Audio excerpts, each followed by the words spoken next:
انسان جو مذہب سے اتنی سی بھی دلچسپی رکھتا ہو اور وہ مسلمان ہو، ٹھیک ہے، آپ ذرا اس سے پوچھ لیں کہ یار انجین محمد مرزا کو جانتے ہو؟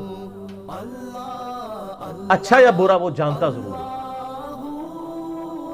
یہ نہیں کہے گا کہ میں نہیں جانتا کہ یہ بھی کوئی بلا چھوڑی ہوئی ہے، یہ ہو ہی نہیں سکتا، ضرور جانتا۔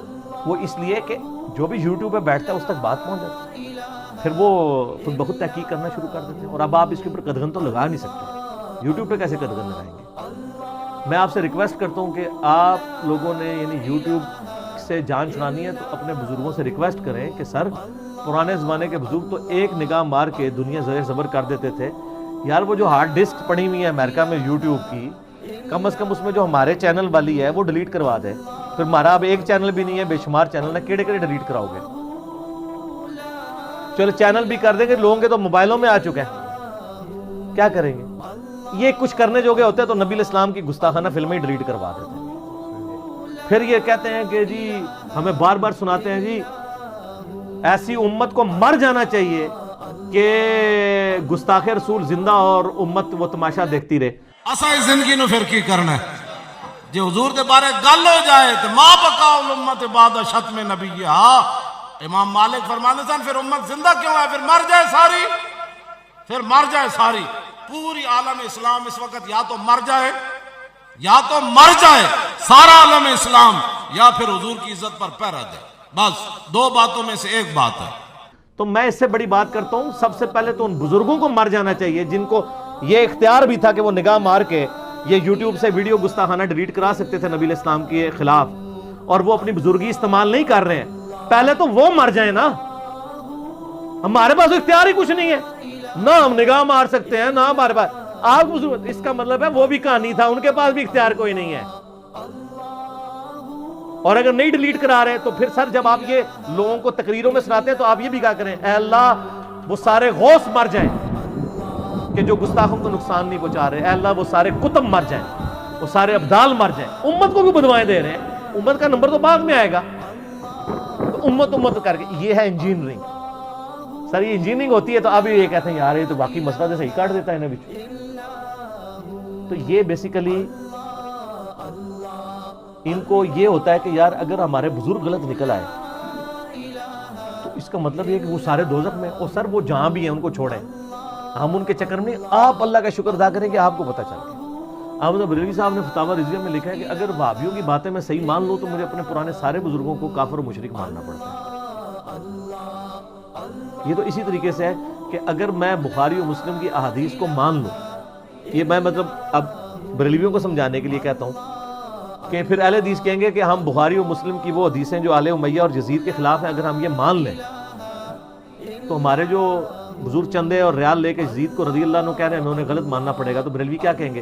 کہیں گے لعنت بھیجو ان کے اوپر یار، تم اپنی آخرت کی فکر کرو۔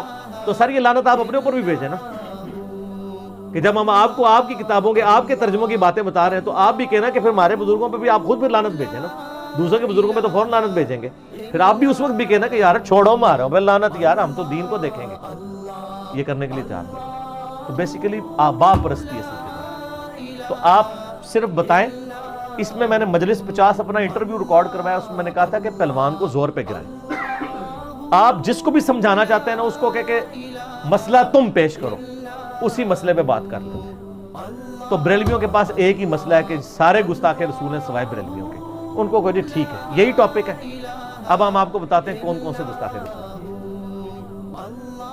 میرا جب نیا ریسرچ پیپر آیا، جب میں نیا ریورٹ ہوا نا تو کچھ میرے والد صاحب کے ایک بڑے قریبی دوست تھے،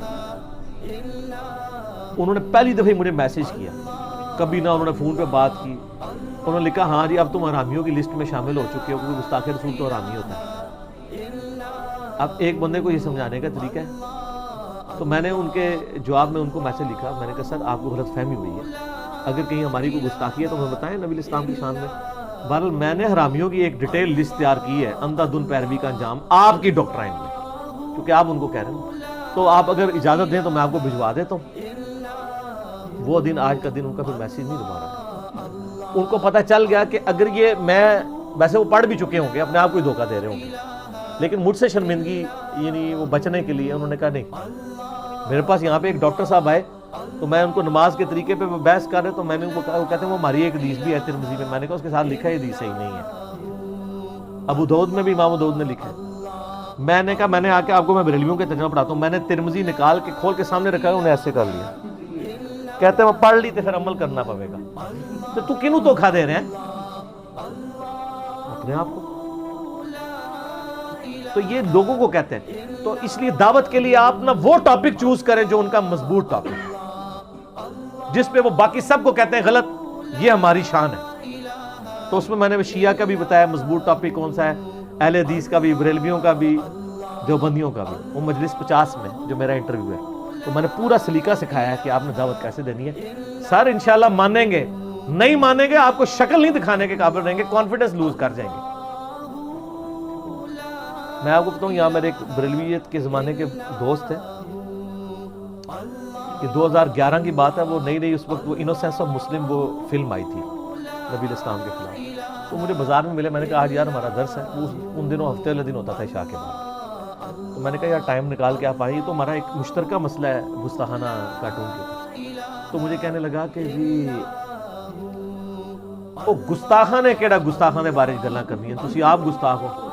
اچھا، تو مجھے بڑا بٹ چڑھا، غصہ آیا. میں نے کہا میرے بھائی گستاخ ہم ہیں یا وہ لوگ ہیں جنہوں نے اپنے ناموں کے کلمے پڑھائے ہیں؟ نال ہی ٹھس ہو گئے. او چھوڑو جی یہ گلا نہ کرو. اچھا اب یہ بات کیوں وہ کر رہا ہے کہ وہ سننا نہیں چاہتا، ورنہ مجھے آگے وہ کہے کہ یار تو جن کتابوں کو فالو کر رہا ہے انہوں تو اپنے ناموں کے کلمے پڑھائے ہوئے ہیں. تو میں کو جناب مجھے بتاؤ، میں بھی کتابوں کو آگ لگاتا ہوں. ایک عام مسلمان کا یہ ایٹیچیوڈ ہوتا ہے. تو اب ایسے لوگ کہیں کہ ہم عشق رسول کے ٹھیکیدار، سر جعلی نہ. اسی لیے میں نے پچھلی دفعہ بھی بات کی ہے کہ سر اب عشق رسول کا سرٹیفکیٹ جو ہے نا وہ اس پلیٹ فارم سے آپ کو چاہیے ہوگا. آپ نہیں سرٹیفکیٹ دیں گے، آپ کے بزرگوں کو بھی سرٹیفکیٹ اس پلیٹ فارم سے ملے گا کہ کون عاشق رسول ہے اور کون گستاخ رسول ہے، اللہ کے فضل سے. ٹھیک ہے، آپ کے سرٹیفکیٹ اپنی جیب میں رکھیں جو آپ لوگوں سے آیت الکرسی اور دعائے قنوت سنتے پھرتے ہیں. چھوڑیں، آپ اپنے بزرگوں کے سرٹیفکیٹ ہم سے لیں. یہ پچھلے دنوں بھی میں نے یہ بات ٹھیک ہو گئی. تو یہ وجہ ہے آپ پہلوان کو زور پہ مجلس 50 میں